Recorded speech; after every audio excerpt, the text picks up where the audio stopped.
Oh là là, j'ai eu un retard, un grand retard de combien de minutes? Pratiquement un retard, un long retard. Alors, Modestine, Seibi, comment tu vas? Signor Bozu, lui, le boss. En tout cas, je voudrais d'abord présenter toutes mes excuses pour ce retard, parce que là, ça a été un retard technique. Voilà, ça a été un retard technique. Voilà. Alors, pour tous ceux qui sont connectés, je voudrais d'abord vous saluer. Commencez déjà à dire aux gens que je suis là. Venez, on va parler de la Côte d'Ivoire. Venez, on va parler de notre pays.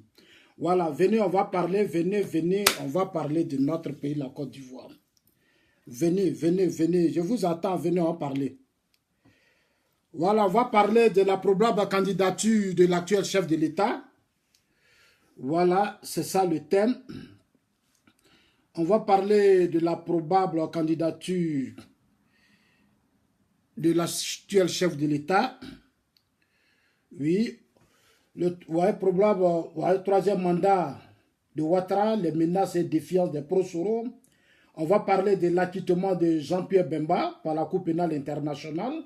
On va parler de l'enrôlement refusé par les Babouriens. Alors, chers amis, partagez la vidéo. Je suis là. Je vous ai dit, pour la Côte d'Ivoire, moi, je suis toujours debout. Voilà. Dieu a permis que je sois l'un des survivants de la crise ivoirienne. Et en tant que survivant, notre combat, comme je vous dis, c'est de poser le débat. Voilà, sensibiliser, éduquer, parce que c'est ce qui est important et c'est ce qui doit être important pour les Africains. Nous avons de grands défis à relever. Nous avons de grands défis à relever et pour relever ces défis, il faut changer les mentalités des Africains. Il faut changer les comportements des Africains. Il faut amener chaque Africain, chaque Ivoirien surtout, parce que mon pays est un grand défi pour moi. Je commence, parce qu'il y a un proverbe qui dit que la charité bien ordonnée commence par soi-même. Voilà, donc pour le moment, je commence chez moi. Voilà, parce que la grande révolution dans tous ces grands pays du monde, ceux qui ont commencé les grandes révolutions, les grands changements qui ont bouleversé ce monde, ont d'abord commencé chez eux. Donc moi, mon combat, je vais commencer chez moi. Je ne peux pas sauter pour moi et puis aller changer les autres. Non, je vais d'abord commencer chez moi. Voilà. Donc, chers amis, soyez rapidement connectés, appelez les gens. On va déjà mettre à Tito. Ça, c'est le son qui m'inspire le plus. Alors, vous allez écouter un peu à Tito. On aura des vidéos, vous allez écouter des discours. Depuis quand Ouattara s'est levé pour dire qu'il a fait simplement, il a dit aux journalistes que je serai candidat. Bon, compte tenu de certaines réalités, il verra, il a dit même que c'est en 2020, peut-être il donnera sa vraie position. Ce sont des supputations, c'est quelque chose il a dit. Et après ça, j'ai vu beaucoup de discours, beaucoup de discours, beaucoup de personnes pleurer, beaucoup de personnes crier. Moi, je vais dire mes vérités. Moi, je ne passe pas par 1000 chemins. Je ne vais pas passer par 1000 chemins. Je vais dire mes vérités. Voilà, on est là pour dire la vérité. Pour aider l'Afrique, pour changer les mentalités, ça va choquer, ça va faire mal. Mais il faut dire la vérité, il faut poser les choses. Si on ne pose pas les choses, on ne peut pas changer. Voilà, on ne peut pas changer. On dit pour soigner un mal, là, pour soigner un mal, il faut aller à la racine. Il faut aller à la racine. Si tu ne vas pas à la racine, tu ne peux pas changer. Ne faisons pas les choses de façon superficielle. Non, ne faisons pas les choses de façon superficielle. Il faut creuser, il faut creuser. C'est ce que les Blancs ont fait après la Première Guerre mondiale, la Deuxième Guerre mondiale. Ils ont creusé, ils ont pris le courage, ils ont été sincères, courageux, responsables et ils ont changé les choses. Ils ont changé les choses. Ça fait mal, ça va faire mal, mais pour un État, on ne doit pas rester dans les sentiments. Le sentimentalisme, on doit bannir ça si nous voulons vraiment changer l'Afrique. Nous devons changer l'Afrique, il faut sortir du régionalisme, il faut sortir des combats de religion, il faut sortir des combats d'ethnie, il faut sortir des combats de clans pour poser le vrai débat dans l'intérêt du peuple et de tous ceux qui vivent sur ce territoire ivoirien. Alors, chers amis, je suis déjà debout. Moi, je vous attends. Je vais mettre à Tito le temps de vous préparer. Prenez vos tabourets. Tous ceux qui ont les tabourets, prenez vos tabourets. Ceux qui sont assis dans vos fauteuils, asseyez-vous bien parce que ça va faire mal. Ça va faire mal, mais c'est ça. Ça va faire mal. C'est ça le diagnostic qu'on va poser. Moi, je suis là pour mettre l'alcool dessus. Voilà, l'alcool 200 degrés, ça va brûler, mais on va avancer. On va avancer parce qu'on a trop souffert. Notre pays, depuis Houphouët-Boigny, notre pays, la mort de Félix Houphouët-Boigny, notre pays est resté en retard pendant 20 ans. Notre pays a été pris en otage par des groupes d'individus. Voilà, c'est pas des groupes d'individus, ils ont pris la Côte d'Ivoire en otage. Quand Oufou est mort, tout le monde était pressé à devenir président. Les gens voulaient diriger ce pays. Ils se sont précipités. Bédié, Guéhi, Gbagbo, Ouattara. Aujourd'hui, la Côte d'Ivoire a des difficultés. Il faut qu'on parle. Il faut qu'on parle. On va faire le bilan. Et puis 2020 approche, on a 2 ans. 2 ans là, chers amis. 2 ans là, qui arrivent là. On ne va pas s'amuser avec ça. Hein. Je l'ai dit et je le répète. Je persiste et je signe. La Côte d'Ivoire, on ne va pas donner ça à n'importe qui. On ne va pas donner la Côte d'Ivoire à n'importe qui. Ici, les générations qui sont aujourd'hui au pouvoir en Afrique, en Europe ici, sont préparées pendant des années. Ah oui, c'est des gens compétents qui ont travaillé parce que leurs ancêtres ont souffert. La Première Guerre mondiale, la Deuxième Guerre mondiale, des guerres religieuses, nous les avons connues en Europe ici. Nous les avons connues en Europe ici. Les gens ont souffert. Les Européens ne sont pas Européens pour rien. Ah oui, c'est parce qu'ils ont pris de la hauteur sur les colères, sur l'ignorance, la naïveté, la haine, les injures, le tribalisme, le régionalisme des gens. Ils ont pris de la hauteur sur ça et ils ont bâti de grandes nations avec courage, responsabilité. Ils n'ont pas eu peur. Ils ont eu des dirigeants forts qui n'ont pas reculé face à l'adversité. Nous avons ce grand défi à relever. Alors, avant de commencer, je vais d'abord saluer tous ceux qui sont déjà connectés. Je vais mettre à Tito Pata, on va écouter à Tito. Le temps déjà de lancer la chose. Tous ceux qui m'aiment, je vous salue. Tous ceux qui ne m'aiment pas, moi aussi je vous salue. Parce qu'on fait la politique pour les Ivoiriens. Je l'ai dit et je le répète, je ne fais pas la politique pour qu'on m'aime. Non. Moi, je ne suis pas dans la politique pour qu'on m'aime. Non, non, non, non, non. Je suis dans la politique pour qu'on soigne le mal que vit notre pays pendant des années. Ça fait 20 ans que notre pays souffre. Il faut maintenant soigner le mal. Il faut trouver des solutions pour faire avancer la Côte d'Ivoire. Le peuple a tant souffert. Il faut donner de l'espoir aux Ivoiriens qui sont là. Ces Ivoiriens qui ont tout perdu dans cette crise, qui sont désespérés depuis 20 ans, qui n'ont pas d'emploi, ces investisseurs, tous ces jeunes qui sont là, qui ont des diplômes, qui veulent travailler et qui sont assis là, qui attrapent matin, midi, soir, les jours, qui ont des difficultés, qui ne connaissent pas parce qu'il n'y a pas de lisibilité. Les gens pensent aujourd'hui qu'il n'y a pas de lisibilité. Qu'est-ce qu'il faut faire? Il faut poser le débat. Donc, on va faire d'abord le bilan des uns les autres tout à l'heure. Et puis, on va rentrer maintenant dans la candidature, dans la probable candidature qui a été annoncée et qui fait tache d'huile. Tout le monde crie, les gens défient, les gens menacent déjà. On va aussi parler de ça. Et puis, moi-même, on va parler de mon avenir dans le temps parce que c'est important. Il faut que j'aille encore. Moi, je ne cherche pas chose, je vais sensibiliser les Ivoiriens. C'est pour ça que je suis ici. Je voudrais dire Dieu merci à Dieu. Alors, je vais mettre à Tito. À Tito, tu vas commencer le temps déjà de... Voilà. Je t'ai dit, il faut rentrer en inbox avec moi. Modestine, Seibi, la fille Gouro, comment tu vas? Porte-toi bien. Jojo, elle est où? Jojo Trodoua. Voilà. À Tito. Voilà. Voilà.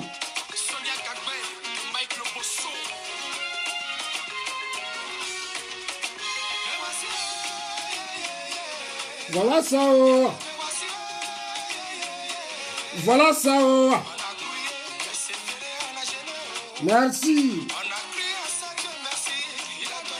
Il a donné. On apprécie Oufou et les morts, le seul qui a bâti ce pays, 322 462 km². Un beau pays. Oufou a bâti plateau. Il a construit la Côte d'Ivoire moins de 40 ans. Il a eu 40 ans pour construire ce pays. Après que nous sortions de l'indépendance, Oufou a pris 40 ans pour sortir la Côte d'Ivoire. Et aujourd'hui, dans l'UMOA, partout où on passe, la Côte d'Ivoire est un grand pays, grâce à Oufou Boigny. Alors je voudrais dire au père Félix Oufou Boigny que repose en paix dans ta tombe. Voilà, ton combat là, on va mettre de l'ordre. Nous, on va mettre de l'ordre. On va redresser les choses de temps ici. Parce que ici, là, je suis suivi par beaucoup de monde. Quand je finis là, je partage ça dans des groupes, des organisations onusiennes qui sont tous en Suisse ici. Je partage.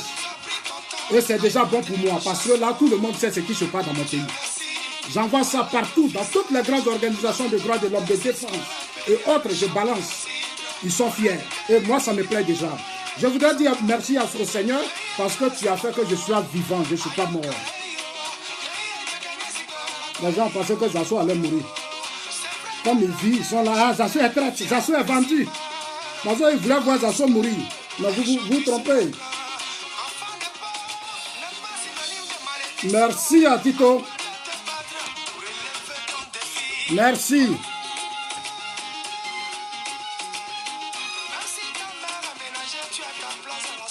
Merci à Tito, battons-nous pour que chaque Ivoirien ait sa place dans la société. Il faut que nos ressources du pays soient bien partagées. Il faut que chaque Ivoirien mange. Il faut que chaque Ivoirien se soigne. Il faut que chaque Ivoirien se loge. Il faut que chaque Ivoirien ait un emploi. Il faut qu'on arrive à mettre nos enfants dans de grandes écoles, dans de grandes universités. Il faut qu'à Diokwe, à Ditrozon, à Korogo, à Boaké, à Gagnoa, à Boisseau, toute l'étendue du territoire national, les ressources circulent. Les ressources du pays circulent, il faut que ça rentre dans nos poches. Il faut que ça nous rentre dans nos poches pour éviter d'être toujours esclaves des gens, pour qu'on s'abaisse toujours devant des gens. À Tito, merci. Non, non, 2 fois, mais pas garçon, au moins 2 fois. Moi, mon père m'a mis au moins d'une seule fois.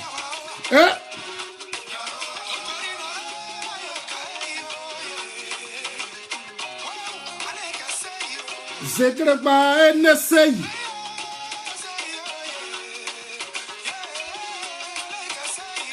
Zegreba NSI. Merci à Tito Pata. Non, tu es bon. Apprêtez-vous, prenez vos tabourets, prenez vos tabourets. Vous qui êtes encore à la maison, dites-leur que Zasso, c'est vrai, je m'excuse. En tout cas, je demande pardon pour ce retard. Prenez vos tabourets, asseyez-vous, on va commencer. On va commencer. On a 1h30 minutes. Donc, prenez vos bouteilles d'eau. Ceux qui ont leur petit gâteau, mettez ça à côté de vous. C'est 1h30 minutes. Heureusement qu'aujourd'hui, c'est dimanche. C'est le jour de Dieu. Tout le monde allait à l'église. On est revenu de l'église. On a écouté la parole du Seigneur. Maintenant, on va appliquer ça. On va maintenant appliquer cette parole. Alors, donc, tous ceux qui sont encore loin, envoyez la vidéo, vous qui êtes là.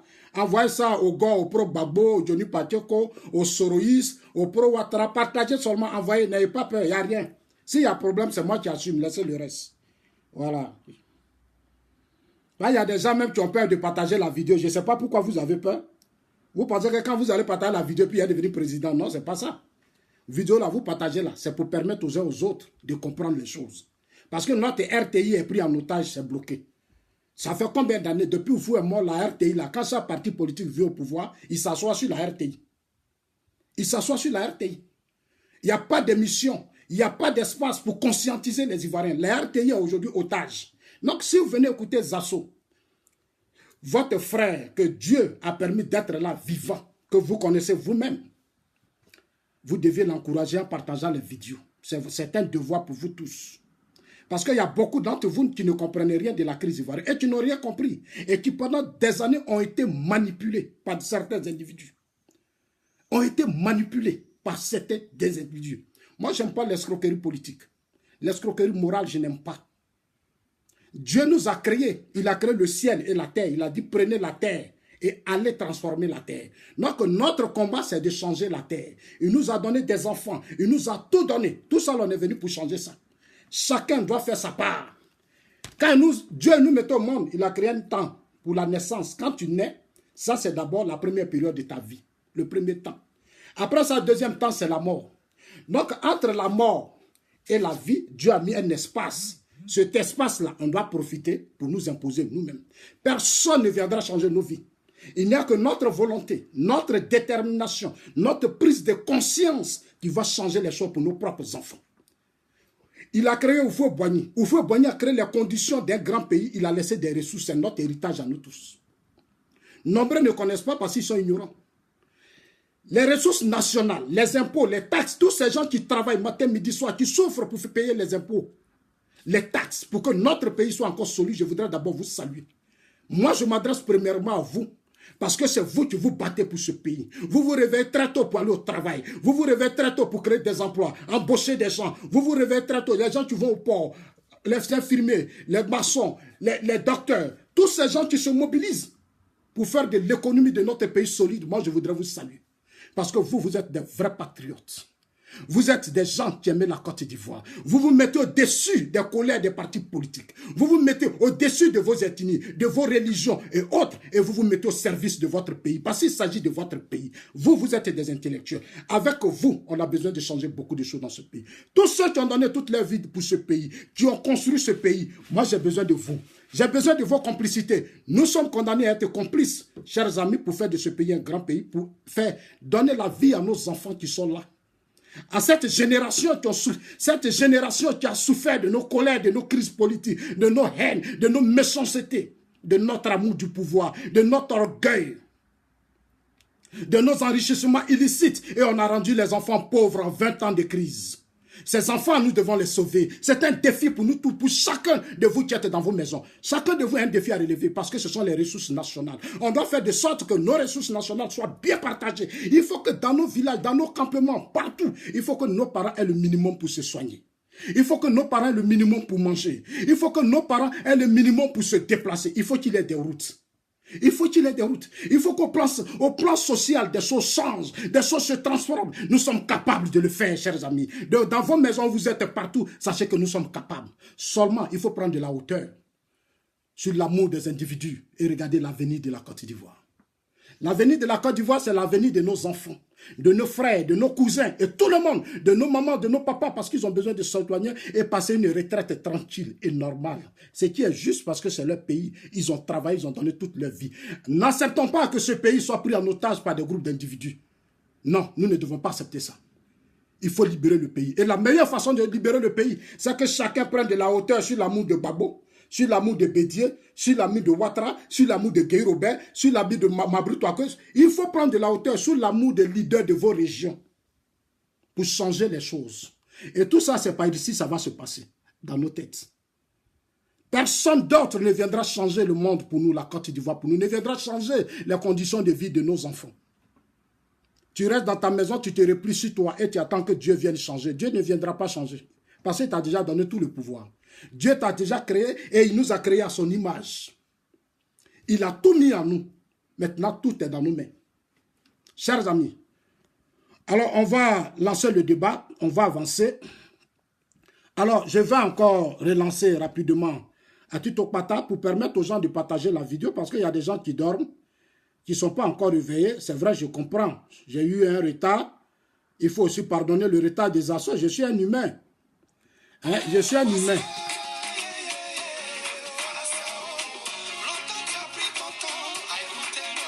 Merci là-bas.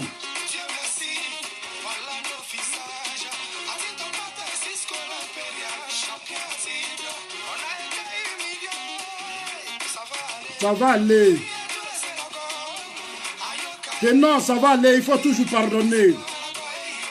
Dans la vie, il faut pardonner. Pardon, le pardon est une force. Il faut aimer son prochain. Ceux qui sont toujours dans la colère, qui sont fâchés, qui n'ont pas les prochains, c'est des gens qui n'ont pas connu les séquelles des crises que la Côte d'Ivoire a vécues. Quand on n'a pas connu les moments difficiles de la Côte d'Ivoire, quand on n'a pas connu la guerre, quand on n'a pas connu les violences, on ne peut pas pardonner. Mais quand on a vécu la crise ivoirienne, quand on a vu ses parents mourir, quand on a parcouru toute la Côte d'Ivoire, quand on a vu qu'en 2000, Gueye et Gbagbo se sont battus et que le sang est versé, tous ceux qui ont vu ce sang versé doivent prendre conscience. En 2002, la rébellion de John Soro qui a frappé ce pays, qui a endeuillé nos populations, nos frères, nos parents, des gendarmes, policiers et autres ont été traqués dans leur chair, humiliés, tués, assassinés. Ces gens-là, tous ceux qui ont vécu cela doivent prendre conscience et dire à Zasso, on a un grand défi à relever. Le défi de la paix, le défi de la stabilité, le défi de l'amour et de la réconciliation. Mais la réconciliation, nous allons en parler tout à l'heure, parce que depuis un certain temps, je remarque que la réconciliation est devenue un slogan de certains hommes politiques. Voilà, c'est devenu certains hommes politiques. Je voudrais d'abord annoncer aux uns aux autres, parce que j'ai dit que je passe à la vitesse supérieure. La réconciliation, là, c'est quand un groupe d'individus cessera d'être riche, d'être milliardaire, de s'approprier les richesses du pays, il aura la vraie réconciliation. Chers amis, les Ivoiriens n'ont pas de problème entre eux. Le vrai problème, c'est ceux qui ont pris les armes. Ce sont les hommes politiques qui se battent. Ce sont eux qui sont les vrais problèmes de la Côte d'Ivoire. Sinon, nous n'avons pas de problème de réconciliation parce que nous sommes réconciliés, nous les Ivoiriens. Le vrai problème que nous vivons, ce sont les hommes politiques, ces hypocrites, ces gens qui ne comprennent rien, ces égoïstes qui n'ont pas été formés à la chose politique et qui contrôlent nos États. C'est ça le vrai problème. La plupart d'entre eux ont fait des études en Europe ici. Mais quand ils rentrent en Afrique, ils se transforment comme des populistes, des dictateurs, des voleurs, des pilleurs de caisse de l'État, des rebelles. Ils assassinent leur propre population. Ils tuent, ils manipulent le peuple. C'est à ces gens-là qu'il faut parler avec courage, sans avoir peur. Oui, n'ayons pas peur, disons-leur la vérité. Ils créent des rébellions, ils créent du désordre, ils profitent des désordres pour s'enrichir. Ils sont conscients, c'est des gens qui sont conscients. Ils réfléchissent toute la nuit et ils nous imposent leurs choses parce qu'ils pensent que nous sommes faibles. Parce qu'ils pensent que nous sommes faibles. Parce qu'ils savent que la population en Afrique, surtout dans notre pays, le taux d'analphabétisme est élevé. Donc les parents ne comprennent rien. Les populations ne comprennent rien. C'est pour ça que les choses ne peuvent pas changer. Il y a nombreux qui sont là, qui savent tout, qui sont renfermés sur eux. Donc, il y a une certaine complicité.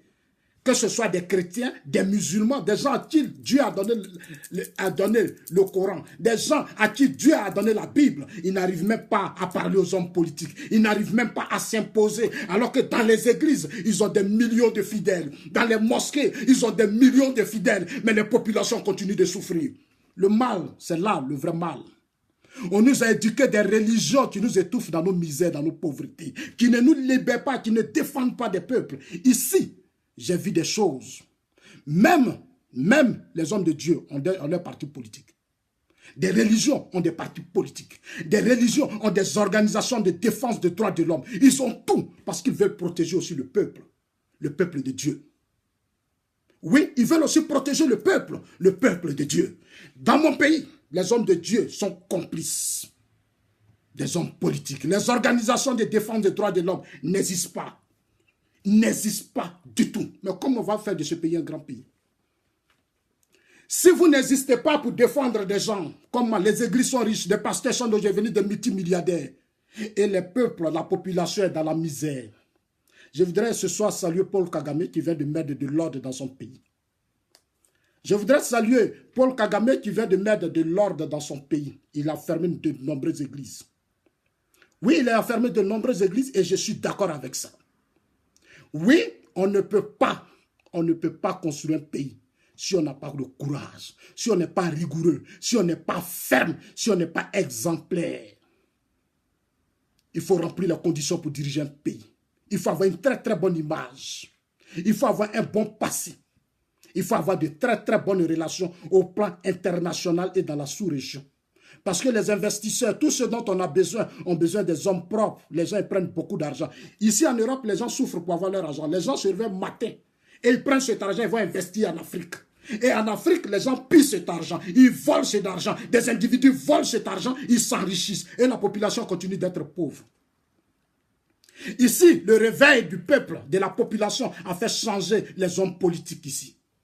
Le réveil du peuple a fait changer les hommes politiques. Ils ne sont pas restés dans les émotions. Ils ne sont pas restés dans des colères. Ils ne sont pas restés dans l'ignorance. Ils ont défendu d'abord eux-mêmes leurs propres intérêts. Que tu sois Gbagbo, tu sois Ouattara, eux s'en foutent de ça. Ce qui est important, quand moi je me réveille, moi Zassola.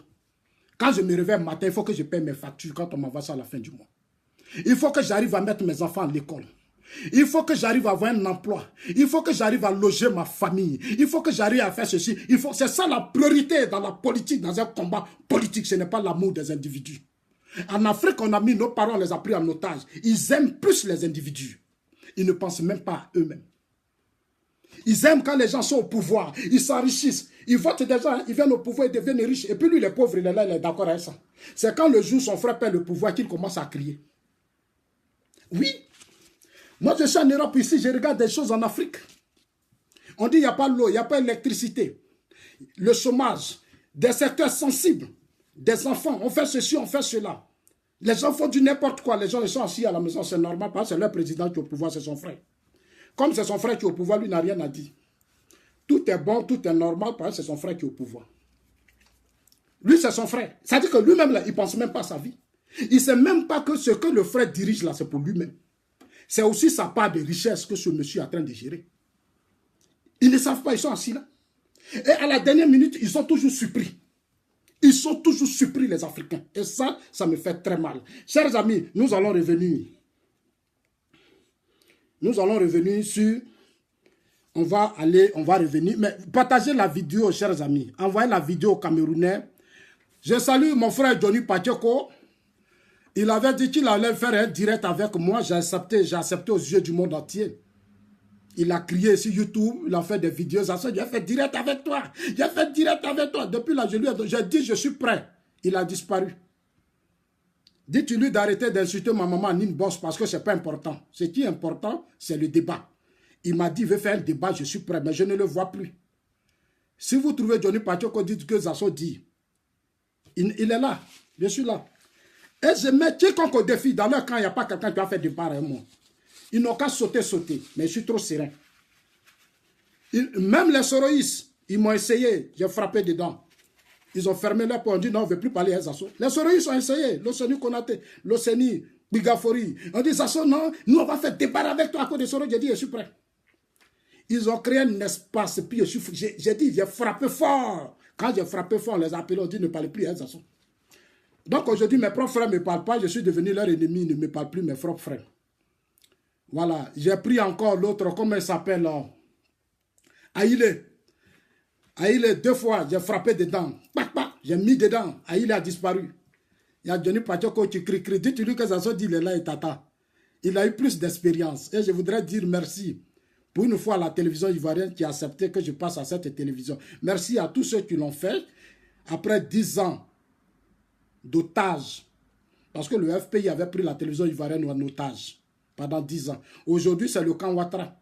Sous Ouattara, la télévision, c'est chaque jour, on parle de Ouattara. Chaque jour, il n'y a pas de débat, il n'y a pas d'espace. Où c'est toujours, depuis autant de Bédié, quand Bédié a pris la télévision ivoirienne, on a parlé de Bédié. Gueye a pris la télévision ivoirienne, on a parlé de Gueye. Gbagbo est venu s'asseoir. On a parlé de Gbagbo pendant 10 ans. Aujourd'hui, c'est Ouattara qui est là. Et ce qui est dangereux, ils ne font même pas d'efforts pour libéraliser même le secteur de la télévision. Permettre en Côte d'Ivoire que nous ayons plusieurs chaînes de télévision. Mais il faut qu'on ait plusieurs chaînes de télévision. Il faut qu'on ait plusieurs chaînes de télévision. C'est ce qui aide les populations à comprendre les choses. Il faut libéraliser ce milieu. Il faut donner la chance aux uns aux autres qui veulent investir dans l'audio, s'il vous plaît. Il faut le faire. Il faut le faire. Un grand pays comme la Côte d'Ivoire, on n'a que la RTI. Et personne ne se réveille. Tout est normal. Nos intellectuels, tous ceux, ils sont muets. Même les intellectuels qui devaient sauver la population, ils sont muets. Parce qu'ils sont tous corrompus. Ils ont peur. Ils ont peur des systèmes politiques en Côte d'Ivoire. C'est pour ça que moi je suis serein. Quand les gens crient dictature, moi je suis serein. Quand ils viennent au pouvoir, ils ne sont pas prêts à libérer la télévision. Nous on a l'argent. Moi aussi je vais créer ma chaîne de télévision. Ah oui, il y a des Ivoiriens qui ont l'argent. Beaucoup de cadres ont l'argent, ils veulent créer leur chaîne de télévision. C'est la télévision qui libère les peuples. Ici en Europe, il y a beaucoup de chaînes de télévision. Ça éveille les consciences. Ça permet aux uns aux autres de dire ce qu'ils pensent. Il faut libérer les peuples, il faut que les gens parlent. C'est de là que naît la vraie démocratie. La démocratie, c'est la liberté d'opinion, c'est la liberté d'expression, de choix, de savoir dire ce que je pense. Ah oui, je ne suis pas d'accord avec ce que Ouattara fait. Je viens à la télévision, je critique Ouattara. Je ne suis pas d'accord avec ce que Gbagbo fait. Je viens à la télévision, je critique Gbagbo. Je ne suis pas d'accord avec ce que Bédié fait. Je viens à la télévision, je critique Bédié. C'est ça la vraie démocratie. C'est ça la vraie démocratie. Et c'est ce que l'Europe a réussi. C'est pour ça qu'ils avancent. Parce que plus les gens gardent leur colère en eux, ils deviennent des rebelles. Ils deviennent dangereux pour la société. Non, il faut les laisser libérer la parole. C'est pour ça que je voudrais dire aux gens, vous tous qui me suivez ce soir, que moi, Zasso, là, les gens n'ont qu'à m'insulter. Ils n'ont qu'à tout dire. Je suis préparé à la politique. Ça fait des années que je suis dedans. Soyez serein. Ils n'ont qu'à insulter Zasso comme ça. Soyez serein, parce que moi, je suis trop serein. On ne m'a pas envoyé à la politique quand je suis venu de moi-même. Donc, tu vas m'insulter, tu ne vas pas m'insulter. C'est comme si ça glissait sur mon corps. Parce que tu n'as rien dit. Moi, je suis là, tu n'as rien dit, tu ne peux rien m'apprendre. Voilà. Je cherche des argents qui ont des arguments. Parce que notre génération a besoin d'arguments. Notre génération a besoin de se parler. Notre génération a besoin de poser le débat. C'est ça, dans les confrontations. Dans les confrontations d'idées. Chacun dit pour lui, chacun dit pour lui. C'est ce que les Russes disaient. En Russie, les Russes disent la vraie démocratie, là, la vraie vérité. Là. Toi, tu dis pour toi, moi, je dis pour moi. Et puis, on essaie de trier ce qui est bon. Dans ce qui est bon, on regarde, on dit, ah, toi, lui il a parlé ça, lui il a parlé ça, on a compris. Maintenant, ça nous permet maintenant nous-mêmes de faire notre propre analyse. C'est ça un homme, quand tu veux comprendre la situation politique dans un pays, n'écoute pas seulement qu'un camp. Parce que si tu écoutes un camp, toi-même d'abord tu deviens abruti. Parce que le camp va t'imposer sa vision des choses et tu ne comprendras rien. Tu ne comprendras rien. Et tu vas faire des gens tes ennemis pour rien. Alors que pour mieux comprendre les choses, il faut écouter ici, il faut écouter. C'est pour ça qu'ici il y a la justice. C'est celui qui sait bien parler, c'est son message qui passe. C'est tout. Chers amis, c'est ce qui est là. C'est ce qui est là et c'est ce que nous devons faire. Donc en Afrique, il faut qu'on apprenne à écouter les deux camps. Sortez des émotions. Parce que l'émotion, ça nous plonge dans l'ignorance. L'émotion, la colère, les injures, la haine, ça nous retarde. Ça nous retarde. Ça ne nous fait même pas avancer. Tu es dans la haine, tu es fâché, mais c'est pour toi seul. Parce que tu te renfermes et c'est toi seul qui souffres. Le jour où tu te réveilles, tu as sorti de ta colère, les gens sont déjà en avance, ils sont déjà bien partis. Ils sont déjà bien partis. Et toi, tu es encore en retard parce que tu es dans ta colère. Mais nous, on s'en fout de ta colère. On s'en fout de ton ignorance. Ah oui, parce que les gens ont trop à faire. Les gens ont beaucoup à faire. Ils ont leurs enfants, ils vont s'occuper d'eux. Ils se battent comment je vais faire pour que mes enfants soient dans des grandes universités, pour que mes enfants dans ce pays deviennent des hommes importants, pour que mon enfant ait une place importante. Toi, tu es là, tu es toujours fâché, mais tu vas s'occuper de tes enfants. Tu vas s'occuper de ta vie. Tu dis, tu es pro-Gbagbo. Comme je suis pro-Gbagbo, moi, je ne travaille pas, parce que c'est Ouattara qui est au pouvoir. Mais ce n'est pas à quelqu'un qui fait du mal. Tu fais du mal à ta propre famille, tu fais du mal à tes enfants. Parce que Ouattara, ses enfants vont à l'école. Michel Gbagbo, lui aussi va à l'école. Ses enfants vont à l'école. Koudou Jeannette, ses enfants vont à l'école. Alors que ce sont les frères de Gbagbo. Mais toi, le pauvre, tu ne comprends rien. Sous Gbagbo, tu n'as rien eu. Tu es resté dans ta pauvreté. Tu es resté dans ta misère. Toi, tu te replies sur toi. Tu es toujours fâché. Mais tu vas construire la vie pour toi. Tu vas construire la vie pour toi. Tu vas venir changer ta vie. Personne, Dieu même ne descendra pas parce que Dieu dira, mais il n'a rien compris. Il n'a rien compris. Quand Dieu te mettait au monde, il ne t'a pas donné l'étiquette de quelqu'un. Il dit, va jouer ta part. Va jouer ta part. Donc, il t'a mis sur la terre pour venir faire ta part. Chacun sera jugé en fonction de ce qu'il a fait pour son pays. Ah oui. Chacun sera jugé en fonction de ce qu'il a fait pour ses enfants. C'est ça le vrai débat. Donc, laissons les émotions. On va rentrer dans le débat, chers amis. Alors, on va commencer. On va commencer. Chers amis, mais vous n'êtes pas en ligne. Hein? Vous n'êtes pas en ligne. Je ne vous vois pas. Je ne vous vois pas. On va parler de notre pays. On va parler de l'actualité politique.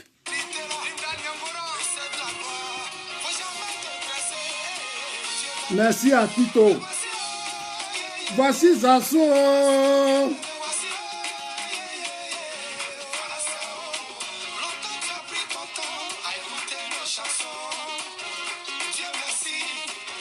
Alors, on va commencer par le premier point. Mais avant de commencer par le premier point, je vais d'abord vous faire écouter. Ça va aller, hein? On a connu toute forme d'humiliation, c'est pour ça que nous, on est sereins.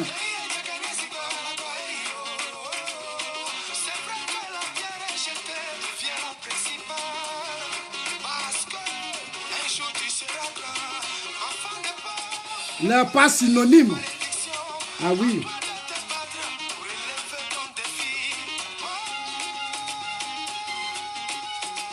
Ma maman Rosalie Trodoua. Comment tu vas, maman Trodoua? Alors, chers amis, on va aller d'abord sur le premier point.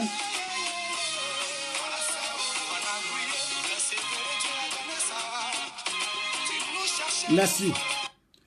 Alors, chers amis ivoiriens, soyez salués. On va rentrer dans le but du sujet. Alors, il n'y a pas quelques jours, notre actuel chef de l'État, Alassane Ouattara, annonçait que à Jeune Afrique, je vais d'abord lire la une, parce que comme ça, ça va vous faire plaisir. Oh là là, mon portable est déjà déchargé. Une minute, mon téléphone est déchargé. Je ne sais pas comment je me suis arrangé. Tu ne devais pas te décharger, cher ami. Voilà. Donc, il n'y a pas quelques jours, Jeune Afrique a accordé une interview à notre chef de l'État pour voir sa position sur donner son opinion, savoir ce que Ouattara pense de 2020. Je voulais savoir si Ouattara veut encore être candidat ou pas. Une minute, je mets...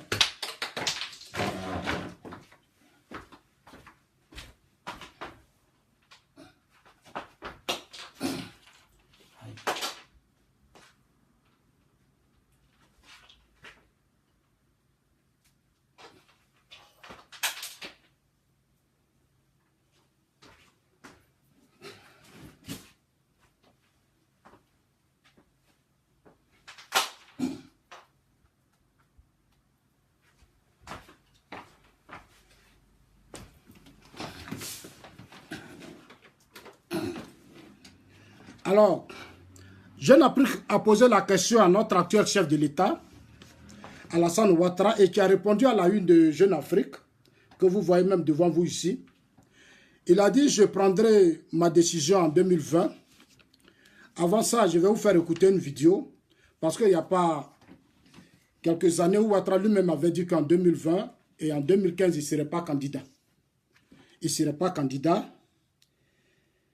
mais je vais d'abord commencer par une vidéo que vous allez écouter. Il est 21h45 à Paris, 19h45 à Abidjan. Soyez les bienvenus dans le Journal de l'Afrique sur France 24 à la une ce soir. Le très probable troisième mandat d'Alassane Ouattara, le président ivoirien, n'a pas annoncé officiellement sa candidature, mais il a affirmé chez nos confrères de Jeune Afrique qu'il n'excluait pas cette possibilité. Les réactions à Abidjan dans un instant. Madagascar a un nouveau Premier ministre, il s'appelle Christian Tsaï. Plus d'1 million d'habitants touchés par l'épidémie du virus. Lors d'un entretien, d'habitants touchés par l'épidémie. Alors vous allez écouter tout à l'heure l'actuel chef de l'État, Alassane Ouattara. Jamais 203. Jamais 203. S'appliquer au président Alassane Ouattara. Le président ivoirien a admis lors d'une interview à l'hebdomadaire Jeune Afrique qu'il n'excluait pas de se représenter un troisième mandat en 2020. Pourtant, le président ivoirien avait déclaré sur France 24 qu'il ne le ferait pas a priori. C'était il y a 6 mois lors d'un entretien accordé à Marc Perelman. Écoutez. 2020, prochaine élection présidentielle, oui. Vous n'allez pas vous représenter. Ah non, a priori, je ne le ferai pas. Parce a priori, parce que il est clair que nous avons une constitution qui m'aurait autorisé à le faire si je le souhaitais. C'est une décision personnelle et je vous dis que c'est très important que les pays africains aient la limitation des mandats, mais la durée de la limitation dépend de chaque pays et des circonstances. Le président ivoirien semble avoir changé d'avis. Quelles sont les réactions dans le pays? Thijs Broek, notre correspondant à Abidjan, nous en dit plus. C'est une intervention qui a fait la une de tous les journaux ici en Côte d'Ivoire. Le président Alassane Ouattara n'écarte plus la possibilité de se représenter en 2020. Il a déclaré à l'hebdomadaire Jeune Afrique qu'il prendrait sa décision à ce moment-là en fonction de la situation en Côte d'Ivoire. Il estime, je le cite, que la stabilité et la paix passent avant tout, y compris avant ses principes. Dans les rues d'Abidjan, les réactions ont été contrastées, mais en tout cas très tranchées. Moi, je pense que si se représente, ça sera comme pour 2011 ou 2002. Donc, moi, je ne suis pas d'accord. Le pays jusque-là est tranquille. Mais on veut plus de rassurance s'il est là. Voilà, donc s'il veut présenter, s'il veut se représenter, on est là pour le soutenir, il n'y a pas de problème. Il peut faire un troisième mandat. Parce que quand il a revu la Constitution, dans la Constitution, c'est dit qu'il peut aller jusqu'au troisième mandat. Et ils ont voté. Il avait dit qu'il avait fait 2 mandats respectés et puis il allait partir. Le boss. Donc, de là à faire un troisième mandat, je ne trouve pas ça honnête de sa part. Malgré ses 2 premiers mandats, en 2010 puis en 2015, le président ivoirien estime que la révision de la Constitution en 2016 lui permet de se représenter en 2020. Elle remet les compteurs à zéro en quelque sorte. Un avis qui est loin d'être partagé par l'opposition ici en Côte d'Ivoire. L'éventualité de mandat, troisième mandat, quatrième mandat, dans tous les cas, c'est monsieur le chef d'État le sait lui-même, c'est contre la Constitution. Et puis ce sera... Ça, c'est l'actuel président de EDS, du camp Sangaré. Parce que l'immense majorité d'Ivoiriens n'acceptera pas ce troisième, voire encore plus quatrième mandat. Donc, je ressens le débat, notre débat aujourd'hui, il se limite aux conditions d'élections que nous voulons justes, transparentes et crédibles. Cette interview est publiée alors qu'Alassane Ouattara essaye de transformer la coalition au pouvoir. Le RHDP en a un véritable parti politique en vue d'organiser des primaires pour les élections présidentielles de 2020. Alors cette sortie du président ivoirien pourrait être aussi vue comme une tentative d'accélérer l'unification de cette coalition au pouvoir, ce RHDP, le rassemblement des eaux-fouettistes pour la démocratie et pour la paix. Alors, après la réaction de l'actuel chef de l'État, il y a le PDCI qui a automatiquement réagi par une interview accordée, par un direct accordé par l'un des responsables du parti, Dikaouye, que vous-même vous allez écouter. Je vais vous faire écouter Djikaouye. Je vais vous faire écouter Djikaouye qui a donné sa position. Bon, ça, là, j'avais... Monsieur le Président, si vous êtes réélu, Monsieur le Président, ouais, ça, c'est encore... un troisième mandat avec Alassane Ouattara est-il envisageable? Non, vous savez, à la fin de mon deuxième mandat, j'aurai 78 ans. Même si une réforme constitutionnelle devait m'autoriser à le faire, c'est que nous n'envisageons pas, c'est pas dans mes intentions. Mais si j'avais 60 ans, peut-être que j'aurais fait 3 ou 4 mandats. Ah bon? Voilà. Parce que vous savez, la France, les mandats étaient illimités jusqu'en 2002. C'était des septennats illimités. Ce n'est qu'en 2002 que la France a limité les mandats à 5 ans, 2 fois. Mais aux États-Unis, Roosevelt a fait combien d'années? Et ainsi de suite. Ce sont des pays qui étaient en construction. Nos pays, je ne dis pas que je suis d'accord avec tous ceux qui veulent rester 15, 20, 25 ans, c'est pas le... Mais je veux dire qu'il ne faut pas tout simplement stigmatiser les Africains sur ces questions de limitation de mandat. Il y a des pays où c'est une bonne chose, il y a des pays où l'alternance permet d'avoir du sang neuf, mais il y a des pays également où s'il y a un très bon leader, je ne voudrais pas citer, mais j'ai quelques pays en tête, je pense que c'est dans l'intérêt de ces pays de continuer avec ces présidents pour encore 5 ou 10 ans si ces pays le souhaitent. Mais il faut que les élections soient totalement transparentes, vous voyez. Qu'elles soient transparentes et que le résultat de Ok, on va écouter maintenant Djikaouye. Le PDCI a réagi, parti frère du RDR, depuis 10 ans, depuis 8 ans qu'ils dirigent la Côte d'Ivoire ensemble. Depuis quelque temps, le PDCI n'est pas d'accord pour l'alternance. Ils disent qu'eux, c'est leur tour. Ils ont aidé Ouattara pendant bientôt 10 ans. Non, ce sera leur tour. Alors, Djikaouye a réagi suite à l'annonce. S'il y a un nouveau texte comme la Constitution, en ce qu'elle n'a rien de contraire à la présente Constitution. L'ancienne Constitution dit quoi? On dit le président est élu pour 5 ans, il est rééligible une seule fois. Ça veut dire que quand tu deviens président, tu as 2 mandats. La nouvelle Constitution dit quoi?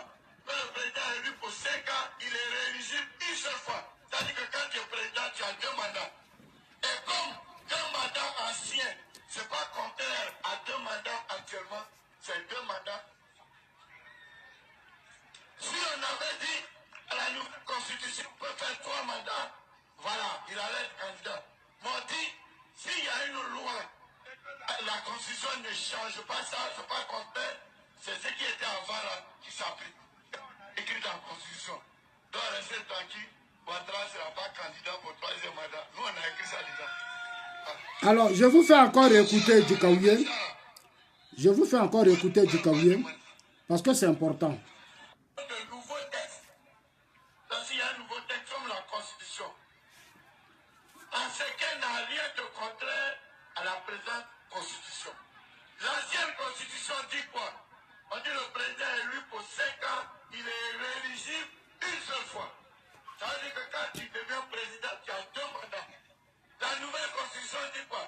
Que le président est élu pour 5 ans, il est rééligible une seule fois. Ça veut dire que quand tu es président, tu as 2 mandats.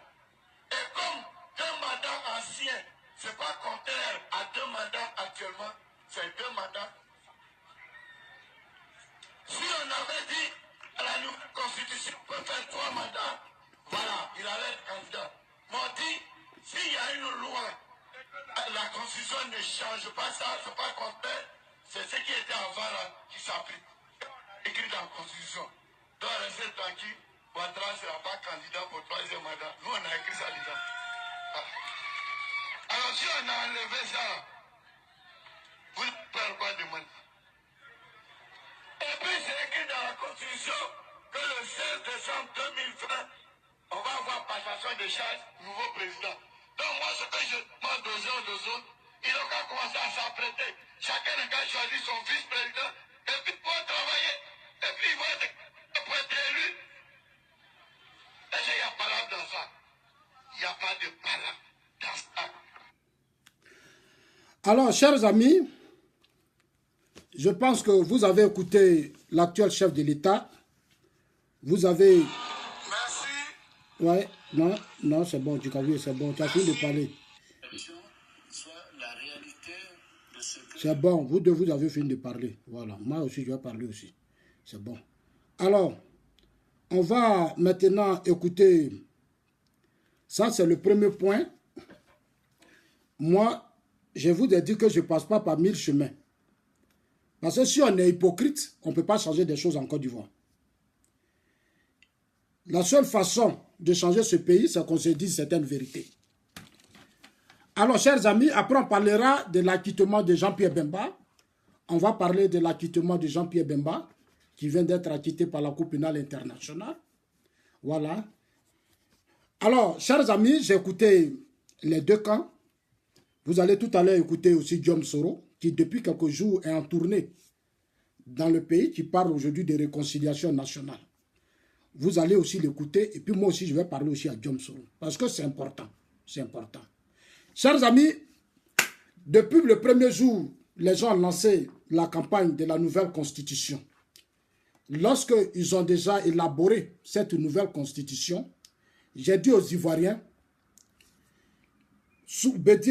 quand Gueye était là, il a fait sa constitution. Ouattara est venu, il a fait sa constitution. Gbagbo est venu, quand il y a eu sa crise, il a signé ses accords politiques de Ouagadougou. Ouattara, lui, il est là, il dit, lui, il a fait sa constitution. Depuis le premier jour, j'ai dit aux Ivoiriens, la nouvelle constitution, là, moi, je suis ici. Moi, je n'étais pas à Abidjan, je n'ai pas voté. Mais j'ai dit à chaque Ivoirien, j'ai dit aux gens, au lieu de boycotter, au lieu de faire palabre, allez-y vous assumer dans les urnes.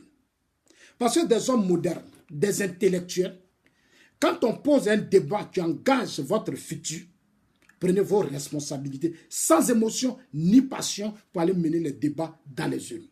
Dans mon pays, ce que j'ai toujours remarqué, on passe tout son temps au boycott. On passe tout son temps au boycott. Depuis 1992, on est toujours dans les boycotts. À ce 21e siècle. Là où des peuples comme les Chinois, les Japonais et autres qui ont connu des moments violents et difficiles, pendant leur crise, ils travaillaient. Ils mettaient des banderoles rouges. Ils étaient au travail. Ils participaient à tout. Là où le Martin Luther King, je vais lire, parce que souvent quand je dis ça, les gens pensent que je mens. Quand je parle de Martin Luther King, où j'ai mis... Martin Luther King ici disait, le combat que eux ils ont mené, c'était de mener les Noirs à voter. Parce que le vote là, c'est un droit. C'est un droit. Tout citoyen doit se battre pour voter. Et pendant la ségrégation raciale aux États-Unis, c'est ce combat que les Martin Luther King ont mené. Il a dit, nous ne serons pas satisfaits tant qu'un Noir du Mississippi ne pourra pas voter et qu'un Noir de New York croira qu'il n'a personne pour qui voter. Donc, les Martin Luther King ont mené des combats justes pour toujours amener les citoyens à participer au vote. C'est un droit, tu n'es pas obligé. Mais assume les conséquences des votes des autres. Parce que tu n'es pas le seul. La Côte d'Ivoire, c'est un grand pays, c'est nous tous. Toi, tu dis tu ne votes pas, moi je dis je m'avais voté. Donc c'est un choix. C'est un choix. Depuis mon exil, j'ai dit à l'opposition, participez à tout débat politique. Le combat de la chaise vide, la politique de la chaise vide, ça tue politiquement. L'arrestation de Gbagbo a plongé mes frères Gore, les pro-Gbagbo dans un sommeil profond, où ils ont même du mal à se réveiller jusqu'aujourd'hui. Aujourd'hui, regardez leurs partis politiques, ils sont profondément divisés. Ouattara, il est très intelligent. Depuis que je suis ici, je vais vous dire qu'aujourd'hui, il est le seul homme. Il était économiste hier, mais aujourd'hui, il est en train de démontrer qu'il fait la haute politique. De là où je suis, je vous dis la vérité sans émotion, Ouattara fait aujourd'hui la haute politique. Il est le seul homme politique ivoirien sur la scène qui s'est posé. C'est-à-dire que lui là, c'est comme jeu de dames, il place ses pions. C'est-à-dire lui, il crée et puis l'opposition le suit. Il crée et puis l'opposition le suit. Il est trop fort.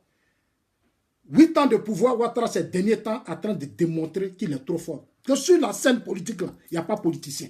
C'est ce que je suis en train de démontrer depuis que je suis ici. Ses adversaires ne tiennent pas, ils n'arrivent pas. Voilà des gens, on dit allez-y voter. Ouattara dit voilà la nouvelle constitution. Les gens disent ne votent pas. Il dit il ne vote pas. Même le camp Soro-Diom, qui a battu campagne pour cette nouvelle constitution. Soro-Diom était avec Ouattara à l'Assemblée nationale. Où Soro a mobilisé les députés qui ont adopté la nouvelle constitution. Chers amis, moi la nouvelle constitution là, je l'ai lue. Je ne suis pas juriste, mais j'ai des amis qui sont de grands juristes. J'ai des amis qui sont de grands juristes. Et le point important sur l'éligibilité du candidat, ce qui est important, c'est que je voulais comprendre, j'ai compris. La nouvelle constitution, là, vous allez sauter, vous n'allez pas sauter, ça met le compteur de Ouattara à 0. Ça met le compteur de Ouattara à 0. Les gens vont s'énerver, ça, ce sont des arguments. Il n'y a que le Conseil constitutionnel seul qui peut décider si Ouattara est candidat ou pas. Mais pour l'instant, ce que moi je sais, ça met le compteur de Ouattara à 0. Ouattara peut se représenter en 2020. Il est libre de se représenter. Certains citoyens, c'est son droit. Ouattara peut se représenter en 2020. Je comprends les gens. Les gens parlaient, non, il a dit qu'il ne serait pas candidat en 2020. Oui, c'est ce qu'il avait dit. Nous tous là, vous qui me regardez là, nous aussi on fait des promesses à nos enfants. Ouattara est comme le père de famille qui est aujourd'hui à la tête de la Côte d'Ivoire. Nous-mêmes on fait des promesses à nos enfants. Mais quand on est confronté à des réalités, à certaines situations, ce qu'on avait dit à l'enfant, on ne le fait même plus. Donc nous sommes des humains.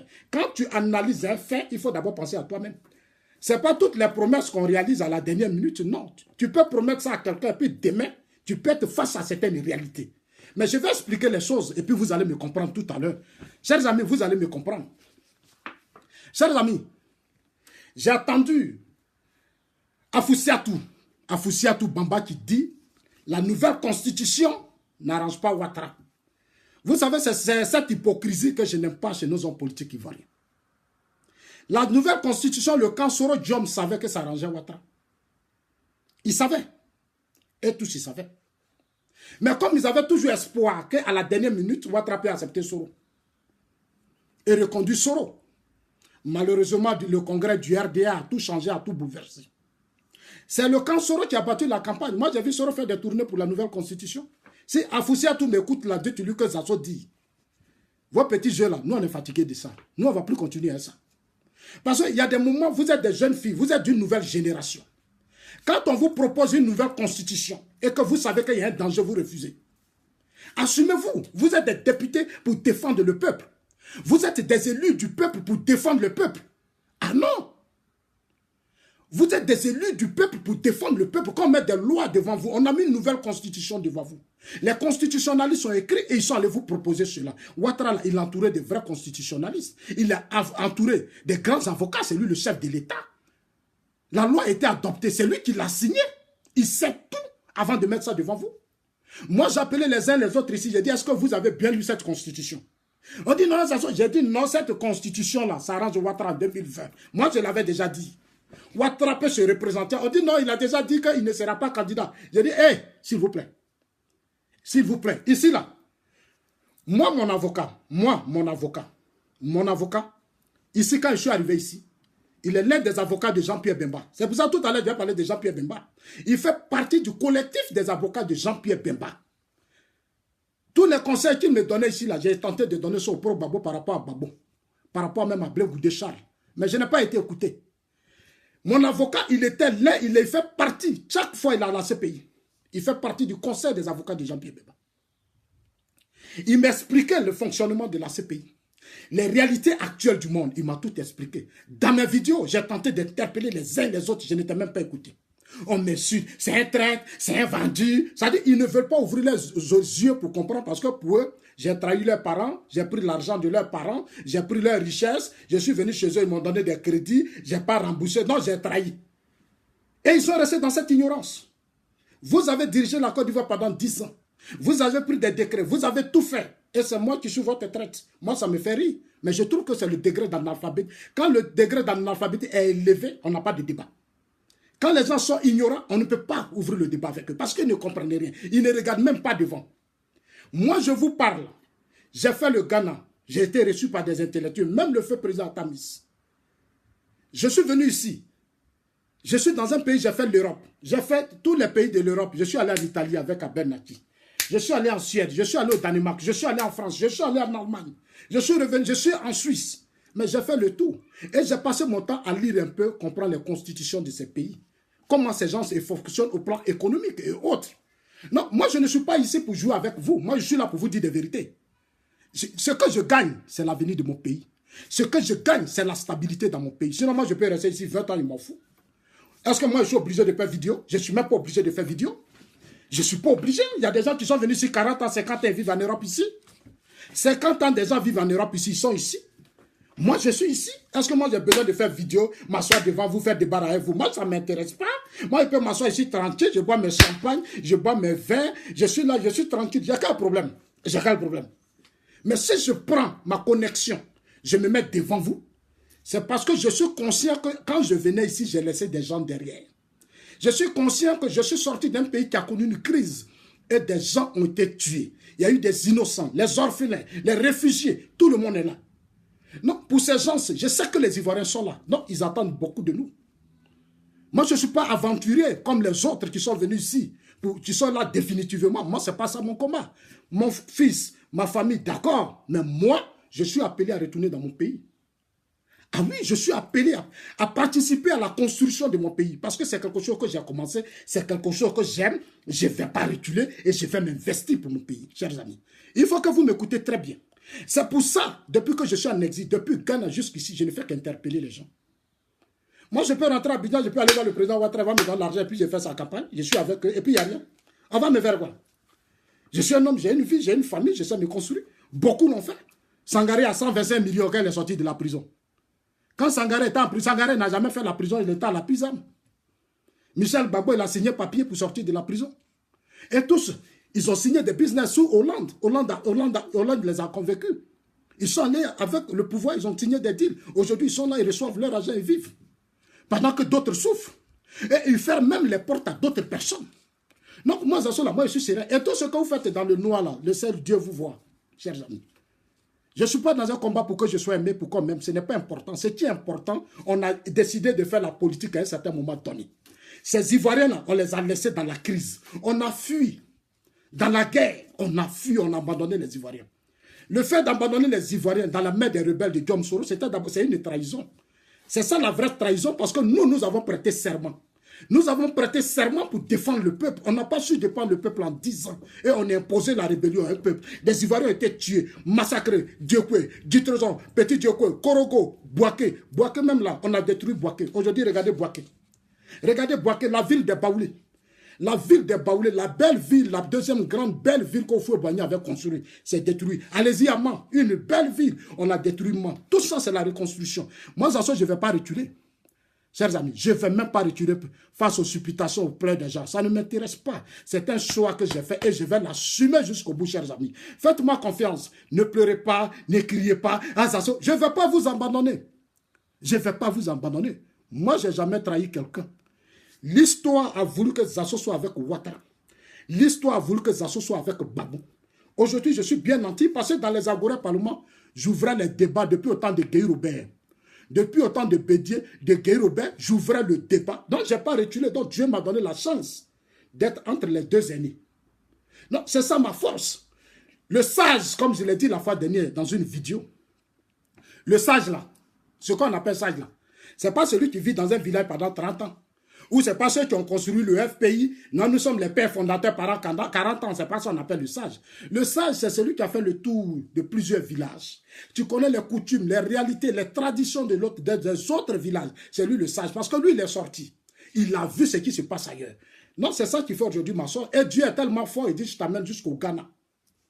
Si quand tu vas arriver au Ghana, tu seras reçu par des rois, par l'intermédiaire de mon père Komena Brown, que je voulais saluer, le propriétaire de l'île Boulé. Il a fait un excellent boulot. On a été reçus par des personnalités importantes au Ghana, même des ex-chefs d'État.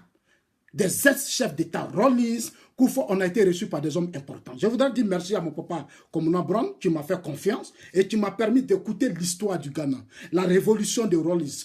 Comment ça s'est passé? Pourquoi on en est arrivé là? Pourquoi ce peuple est discipliné? Pourquoi les Ghanéens sont solidaires? Pourquoi les Ghanéens économiquement sont solidaires? Dans la diaspora, partout, ils sont unis, ils sont forts. Tout ça, j'ai compris. Alors, je vais m'adresser à Bamba Fassou, et comme on appelle Afoussiatou Bamba. Afoussiatou Bamba. La loi, là, pour que ça soit adopté, on vous a donné beaucoup de millions. C'est des centaines de millions qu'on vous a donné. Et vous êtes allé faire adopter la loi. Vous avez lu la loi, vous savez ce qui était dedans. Et vous avez tellement reçu beaucoup d'argent que vous avez fermé vos bouches. Donc nous là, moi personnellement, vous n'allez pas me distraire. Vous n'allez pas me distraire. Sincèrement, je suis désolé. Nombreux Ivoiriens n'ont pas compris. Ils croyaient qu'en restant chez eux, en boycottant, ils arrangeaient, Ouattara faisait du mal. Parce qu'eux, ils sont là pour compter leur taux de participation, taux de ceci, taux de cela. Ça ne veut rien dire. Ça ne veut rien dire. Gbagbo Gueye, ils sont allés aux élections en 2010. Écoutez-moi ça, hein. Regardez ça, c'est que je vais vous montrer cette vidéo. Je vais vous faire écouter une vidéo des résultats des élections de 2000 entre Gbagbo Gueye Robert. De 2000 Gbagbo Gueye Robert, vous allez voir ce qui s'est passé. Qui est élu au ministère de l'Intérieur. Robert Gueye, 819 404. Qui est élu au ministère de l'Intérieur. Robert Gueye, 819 495, soit 52,72%. En clair, le général Gueye, le chef de la junte, se proclame vainqueur de l'élection présidentielle. Colère. Là, le son n'est pas bon. De Laurent Gbagbo, qui depuis 48 heures publie les résultats de procès-verbaux le donnant largement vainqueur. Laurent Gbagbo réplique. Je demande que dans toutes les villes de Côte d'Ivoire et dans tous les quartiers, les patriotes ivoiriens prennent la rue jusqu'à ce que le droit soit reconnu et jusqu'à ce que Gueye recule. Dès à présent, c'est moi, le chef de l'État de Côte d'Ivoire. Alors, chers amis, je vais vous faire écouter tout ça pour vous expliquer un peu. Il faut qu'on revienne parfois en arrière. Parce que si nous ne connaissons pas le passé, nous ne ne pouvons pas construire le présent. Et si nous n'arrivons pas à construire le présent, le futur sera inquiet. Donc, ce sont les 3 étapes de la vie que nous devons plus connaître et prendre au sérieux. Nous avons un passé, nous avons un présent et nous avons un futur. Dans ce pays, beaucoup de choses se sont passées. J'ai dit aux gens, en 2000, Gbagbo et Gueye sont allés aux élections. Beaucoup n'ont pas participé. Beaucoup. Le PDCI n'a pas participé. Le RDR n'a pas participé. Ils sont restés dans les boycotts. 2000, pendant les législatives, ça a été le même cas. Le RDR n'a pas participé parce que pour eux, ils étaient fâchés. Mais les gens sont avancés. Gbagbo est devenu président avec Gueye Robert, ils se sont battus, le sang est versé. Mais on avançait. Malgré les gens qui sont morts, il n'y a plus de justice après. Mais la Côte d'Ivoire a continué. Hein? Donc, dire à Bamba Afoussiatou que Zasso dit, parce que voilà ce qu'Afoussiatou a dit. Vous allez écouter, hein. Vous allez écouter ce que Fassou et chose. Afoussiatou, la pro-Soro. La pro-Soro, Afoussiatou, les proches de Soro, qui parlent beaucoup là. Voilà ce qu'Afoussiatou a dit.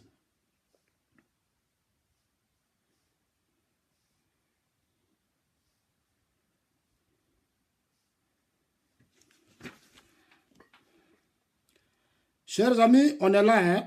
On est là. Sachez que je suis tous vos commentaires. Mais comme il s'agit de notre pays, oh là là. Afoussiatou Bamba dit, l'actuel président de la République n'est pas éligible en 2020.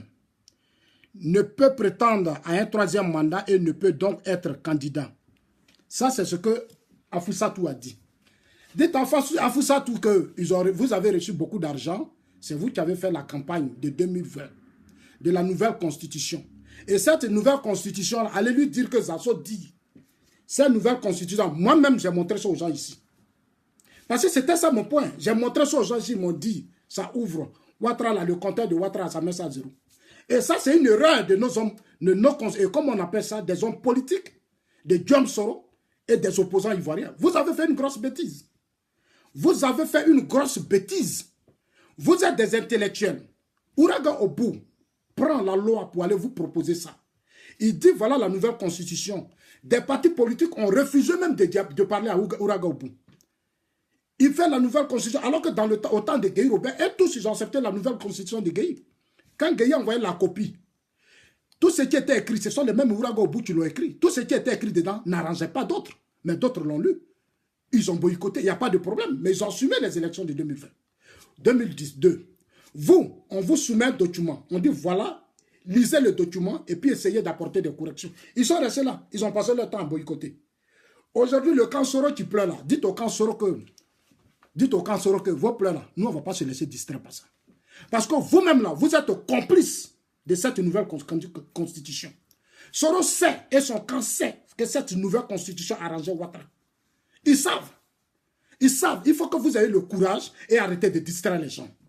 Arrêtez de distraire les gens. Arrêtez de prendre des Ivoiriens pour des imbéciles. Ah, vous savez tout. Il y a un député on ne sait pas comment on l'appelle, qui dit, si Ouattara dit qu'il est candidat ce matin, le soir, on le chasse du pouvoir. Un député représentant le peuple, c'est-à-dire représentant du peuple, qui se lève et qui dit à un chef d'État, qui lance déjà un message à un chef d'État, que si Ouattara dit fait ça, le soir on se lève, on le chasse du pays, normal, on le chasse du pouvoir. Jusqu'à présent, il est encore député. Il n'a même pas encore démissionné, il est encore député. Pour dire quoi, dans nos pays, personne ne respecte les institutions. Personne. Et si nous ne respectons pas nos institutions, ceux qui incarnent les institutions, chers amis, nous ne pourrons pas construire de grandes nations. Ce n'est pas possible. Ce n'est pas possible. Des députés qui sont députés RHDP, qui savent tout, et sur la place publique, ils viennent se comporter comme des hypocrites. Moi, je ne peux pas accepter ça. Des députés qui vont adopter un projet de loi de la nouvelle constitution et qui viennent se comporter comme des hypocrites sur la place publique, je ne peux pas accepter ça. Dikawi et PDC, vous tous, vous saviez que Ouattara pouvait être candidat. C'est pour ça qu'on a fait sauter le verrou de l'âge. On a dit tout le monde, même si tu as 100 ans, tu peux devenir candidat. C'est un business. Pourquoi? Pourquoi on a fait sauter ça? Pour que Bédié soit candidat, pour que Ouattara soit candidat. Et tous, ils étaient déjà attendus sur ça. Non, moi je vais dire aux Ivoiriens, arrêtez de vous laisser distraire. Parce que c'est tellement que vous vous laissez distraire. Vous ne vous assumez pas, vous ne jouez pas votre part, qu'à chaque fois, quand il y a une situation, on essaie toujours de jouer avec votre esprit. On joue beaucoup avec votre esprit. Mais les constitutionnalistes, là, ceux qui l'ont écrit, les Diom Soro, qui étaient présidents, tous les députés savent qu'en 2020, Ouattara pouvait être candidat. Ils savent. Ils savent. C'est un simple jeu. Ils savent. Ils savent, tous ils savent. Ils savent ça.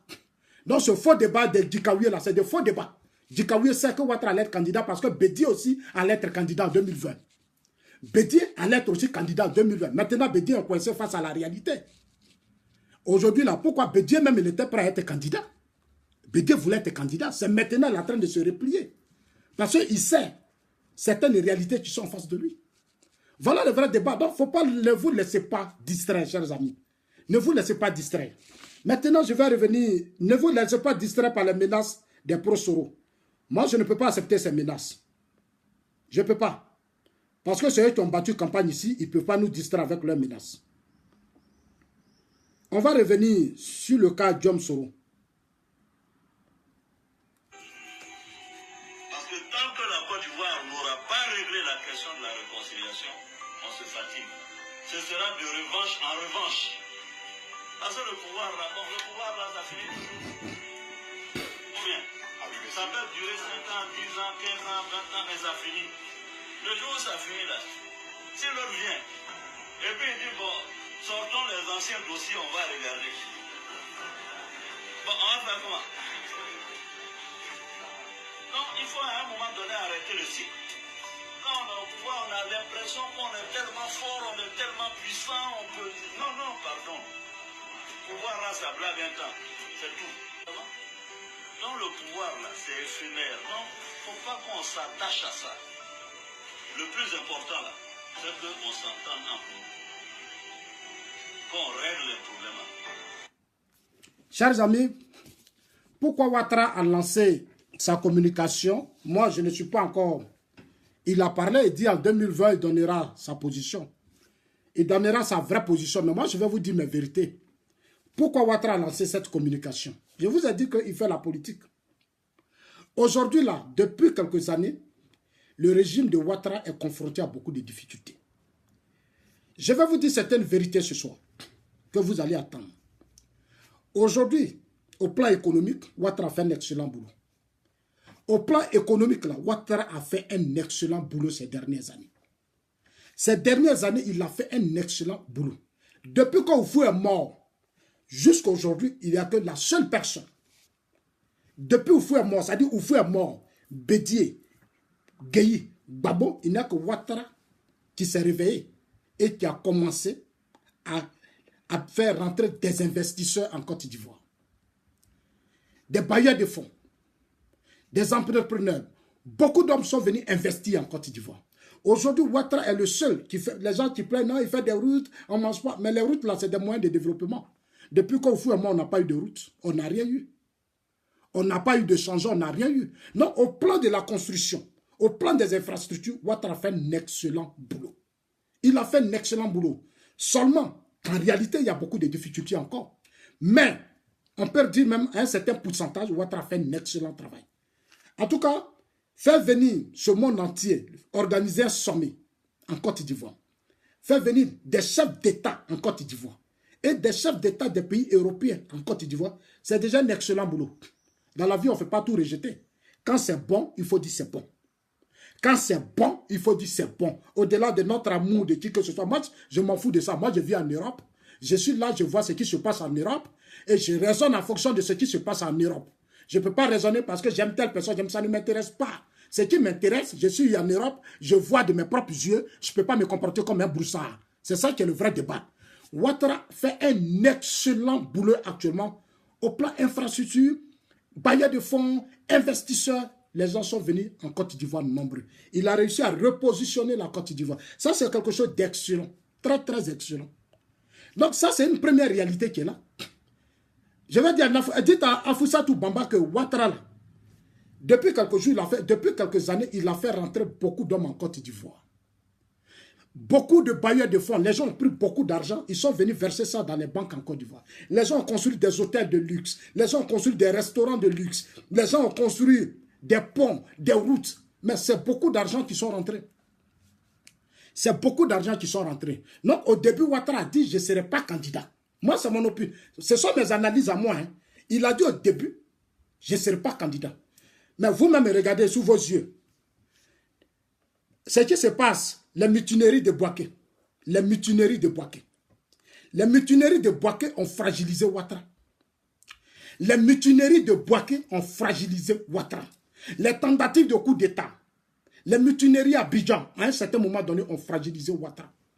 Ça a même inquiété les bailleurs de fonds. Tous ceux qui ont fait rentrer leur pays, leur argent en Côte d'Ivoire, ont commencé à s'inquiéter. Normalement, depuis que Ouattara est venu au pouvoir, tous ces mutineries devaient prendre fin. Mais des gens, ils sont allés recruter des gens, je ne sais pas où ils sont allés les chercher. Ils sont allés prendre des gens dans des villages, on les a mis dans l'armée, dans la police. Depuis la rébellion de coup d'État de 2002. Ces gens-là, on allait au Burkina Faso, plus de 8000 personnes, on les a intégrés dans notre armée. C'est même là, aujourd'hui, malgré tout ce qu'on leur a donné, ils ont tué, ils ont créé une rébellion. La rébellion a tué, massacré, violé des femmes, arraché les richesses des femmes. Ils ont appauvri les gens. Ils ont même fait tomber des investisseurs à Bouaké, à Korogo, toutes les entreprises. Ils sont allés casser la BCAO. Ils ont cassé notre banque, la BCAO. Ils ont pris tout l'argent de la BCAO. À Korogo, les copains que tout, ils ont tout volé l'argent. Ces mêmes gens-là, matin, midi, soir, c'est eux qui prennent les armes. Ils n'ont qu'à leur donner l'argent. On leur avait promis. On avait fait ceci, on avait fait cela. Non, on n'a qu'à continuer de leur donner l'argent. Moi, j'étais en exil ici quand je voyais des gens, et je voyais des Ivoiriens qui étaient contents du fait que des individus prennent des armes, paralysent un pays qui a connu des moments de violence. J'ai vu des Ivoiriens applaudir dans ce pays, des mutineries à Bouaké, des coups d'État à Bouaké parce qu'on n'aimait pas Ouattara. Ce n'est pas de ça qu'il s'agit. Mais Ouattara n'est pas le débat. Le débat là, qu'est-ce qu'on fait pour créer les conditions d'une stabilité dans notre intérêt à nous tous? Dans notre intérêt à nous tous. C'est ça le vrai débat. Qu'est-ce qu'on fait pour que nos parents qui ont tant souffert des rébellions, des coups d'État, des mutineries, depuis autant de Guy Robert, depuis autant de coups d'État de 99 jusqu'à aujourd'hui, qu'est-ce qu'on fait pour ramener la paix pour nos enfants qui sont là et qui nous regardent? Ces enfants qui sont devenus aujourd'hui des microbes, qu'on n'arrive même pas à neutraliser. Ces enfants, ces orphelins, ces chefs de guerre qui ont enceinté des femmes, dans leur guerre, sous l'effet des drogues, ils sont allés enceinter des femmes. Ces femmes ont pris des grossesses. Beaucoup sont mortes pendant leur grossesse. Nombreux ont souffert. Ces enfants-là sont restés là, ils sont pleins dans les rues d'Abidjan. Ils ont des couteaux, ils tuent, ils égorgent, ils n'ont pas peur. On dit qu'ils sont en conflit avec la loi. Ça dit pour ne même pas nous prendre au sérieux. On dit ils sont en conflit avec la loi. Avec quelle loi? Avec quelle loi? Ce sont les conséquences de nos actes. Les enfants là sont des conséquences de nos actes. Voilà les microbes qui ont paralysé la Côte d'Ivoire à un certain moment donné. Mais les microbes là, derrière ces microbes se trouvent des hommes politiques. Derrière ces microbes se trouvent des hommes riches, se trouvent derrière des hommes puissants. Ces enfants sont organisés. Et le pouvoir sait. Le pouvoir d'Abidjan sait. Derrière des microbes se trouvent des gens bien organisés. C'est eux qui financent les gens pour créer l'émoi, troubler la conscience des Ivoiriens, détruire les Ivoiriens, fragiliser la société ivoirienne. Et ça, le pouvoir sait. Jusqu'à présent, on ne fait rien. On dit non, ce sont des enfants, ne faites pas ceci, ne faites pas... Donc les gens qu'on tue là, c'est qui? Ici, là, un enfant, là, quand il commet des crimes, on le met en prison. On le met en prison. On met des enfants sous l'effet des drogues. À Abidjan, aujourd'hui, il y a des ghettos. Partout, c'est la drogue. On donne la drogue aux enfants. Les enfants vont découper des gens. Et les gens estiment que c'est normal. Mais voilà les réalités qui sont confrontées devant Ouattara. Mais Ouattara aussi sait. C'est pour ça. Moi, je vais dire ce soir, Ouattara, tout à l'heure, je vais parler. Je n'ai même pas encore parlé. Moi, je vais lui dire certaines vérités. Je vais lui dire certaines vérités. Des gens, des enfants qu'on allait prendre pour venir faire la guerre. Des gens ont fait des enfants. Des enfants sont versés là. Ils ne peuvent pas aller à l'école. Ils ne peuvent rien faire. On est dans des machettes, ils découpent les gens. Ils tuent les gens. Ils sont versés à Bobo. Il y a des quartiers stratégiques. Quartier Kennedy, à Bekwa, à Bobo. Ils sont versés là-bas. C'est là-bas les enfants là sont versés. À Bekwa, à Bobo. Ils sont versés à Bobo. Avec la complicité de leurs parents. Avec la complicité des pouvoirs politiques. Avec la complicité de certains individus. Et les enfants là sont versés là. On les regarde comme ça. On sait d'où viennent, où sont quittés, qui ils sont. Mais on les laisse massacrer des gens. Moi, j'ai vu des images des Ivoiriens qui ont été terrorisés, tués, égorgés. Des gens qu'on a déchirés avec des couteaux, on a déchirés avec des machettes. Ce qui n'est pas juste. Ce qui n'est pas juste. Parce que Ouattara, à un certain moment donné, acceptait de jouer le jeu de certaines personnes. Comme ils m'ont aidé à venir au pouvoir, alors ils n'ont qu'à faire ce qu'ils veulent. Comme ils m'ont aidé à venir au pouvoir, alors ils n'ont qu'à faire ce qu'ils veulent. Donc Ouattara s'est replié sur lui. Il s'est replié sur lui. Il a oublié que du moment que quand on devient président pour une nation, pour une république, on devient président pour les 23 millions d'Ivoiriens, on devient président pour les 322 462 km², on devient président pour tous les Ivoiriens. Le président Ouattara a oublié. Aujourd'hui, il annonce candidature. Je sais que la candidature, la constitution de 2020 vous arrange. Je suis conscient.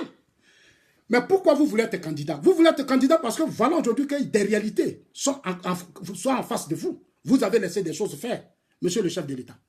Vous avez laissé des choses faire. Des chefs de guerre. On a mis une justice en place. C'est vrai que dans d'autres pays où les uns ou les autres ont gagné des guerres, c'est celui qui gagne, qui donne son rôle, qui oriente les choses. Nous sommes d'accord. Mais du moment qu'on est maintenant au pouvoir, il faut recadrer les chefs de guerre. Il faut recadrer les uns les autres. Parce que les Ivoiriens ont besoin de paix, ils ont besoin de sécurité. On a pris dans notre armée, on allait chercher des gens, on les a versés dans l'armée. Jusqu'à aujourd'hui, on n'a même pas la sécurité. Pourquoi? Alors que ces gens-là, on les connaît. Ce ne sont pas des chefs de guerre d'une opposition, mais ce sont des chefs de guerre, des gens qui vous ont soutenu en 2010. Vous les connaissez. Vous les connaissez. Comment se fait que jusqu'au présent, la situation des microbes continue d'exister en Côte d'Ivoire? Comment ça se fait? Alors que vous connaissez. Vous connaissez ceux qui font ça. Vous connaissez les ghettos, vous connaissez tout. Nous avons une sécurité. On est un ministère de la sécurité. On est un ministère de la défense.